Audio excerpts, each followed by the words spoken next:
today's episode. Tara, samahan niyo ako mag-island hopping at tuklasin ang ganda ng mga isla dito sa Panglao, Bohol.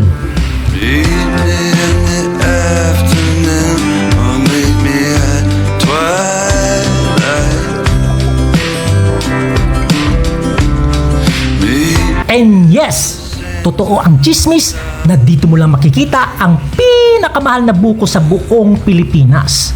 Hindi sa 5-star hotel, kundi dito sa isla ng Balikasag Island. Oh, may buko. Tanungin natin. Tepi lang buko. Ha? Ang tanong, magkano na ngayon ang island hopping at sulit pa ba ang pasyalan ng mga lugar nito ngayong 2026? Kung ready ka na, simulan na natin agad.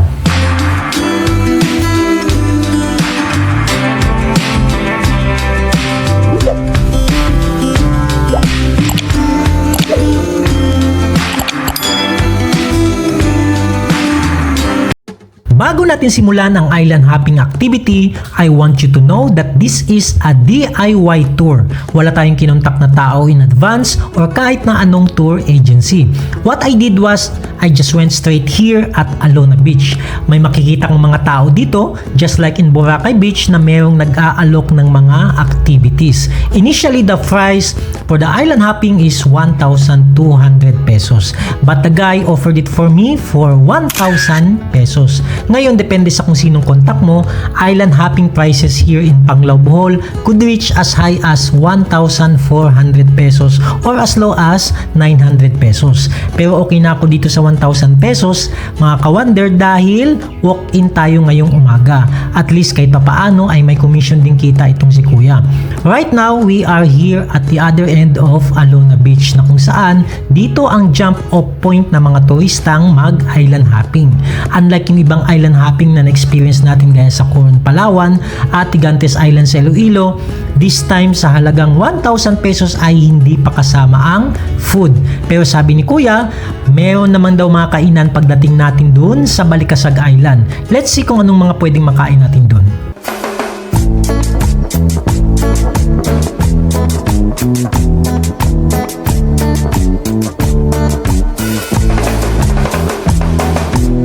Kasi walang nagsasabi eh. Guys, welcome to Bohol! We are here! Dolphin watching! Gaya ng pagkasabi ko, our first activity is the dolphin watching. Kung napapansin nyo ay maraming mga bangkang nagkukumpulan dito sa gitna ng dagat. We are chasing the wild dolphins around 20 to 30 minutes at hindi naman kami nabigo dahil nagpakita din ang mga gentle creatures na ito. Bihira yung pagkakataon na ganito mga ka-wonder na makita mo ang mga dolphin up close and personal.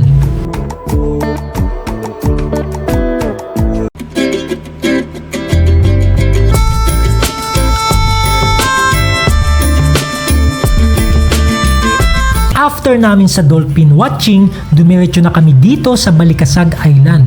A drone shot video reveals that Balikasag Island has a circular shape. Matatanaw mo din dito ang lighthouse na nakatayo sa gitna. Guys, welcome to Balikasag Island! Busing, pangalan mo, Busing? Rico. Nonoy, Busing. Oh, guys, ito yung mabait nating bangkero. Thank you, Kuya Rick. At kung napapansin nyo naman guys, tingnan nyo tong white sand beach dito sa Balikasag Island.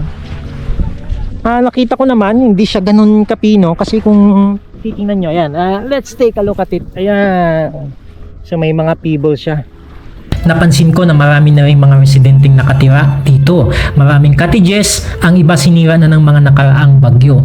Maraming restaurants, mga tindahan at mga nagbebenta din ng mga souvenir items. Oh, may buko. Tanungin natin. Tepi lang buko. Ha? 200 pesos guys. Ayan. So, doon ko yan binili sa mainland. Doon sa Alona, 100 pesos yung buko. Dito sa Balikasag Island, it's 200 pesos. Sabi ni ate galing sa mainland, doon kinuha yung mga buko. We are instructed to stay in one of the eateries here. And here are the sample prices of their menu. I would like you to see how much is the price here in Balikasag Island. And I therefore confirm. Wala silang rice. Sabi niyo po yung buffalo shake, pineapple, tsaka cucumber. Kaya maraming talaga nagsasabi na mahal mag-travel sa sariling bansa. At ngayon ay alam nyo na kung bakit.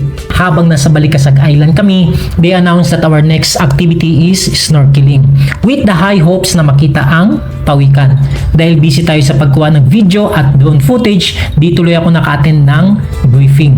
We are grouped into 3 or 4 person, depende sa laki ng bangka at ng tao. Our snorkeling spot ay dito lang din malapit sa isla.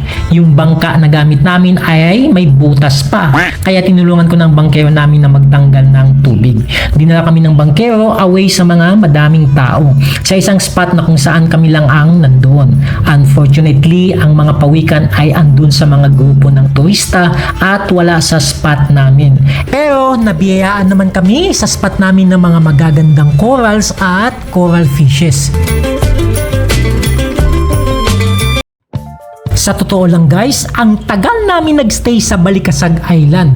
Pero pansin ko, kukunti sa mga kasama ko ang umorder ng pagkain kasi nga naman dollar ang presyuhan nila. After snorkeling, ang last destination namin ay itong Virgin Island. Sometimes totoo ang kasabihan na save the best for last. Dahil sandbar pa lang ng Virgin Island ay pamatay na sa ganda. Ito talaga yung part ng island hopping na pinakagusto ko.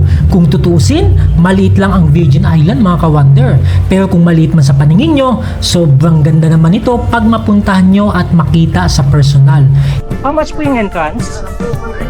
Ha? 30 pesos? Sa local, 100 sa foreign. Okay. 30 pesos sa local, 100 pesos sa foreigner. Yun nga lang, pinayagan kaming maligo at mag-sightseeing sa islang ito ng 30 minutes lamang.